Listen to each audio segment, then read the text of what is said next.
तो नमस्ते, प्रणाम, गुड मॉर्निंग। आप लोग कैसे, उम्मीद करते हैं अच्छे होंगे।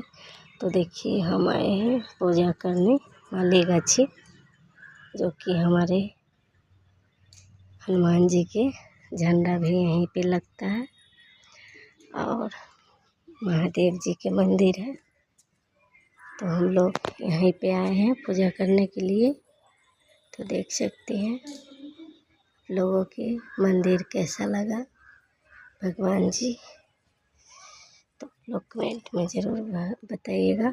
नंदी भगवान जी है, देखिए नंदी जी इधर है, देखिए झंडा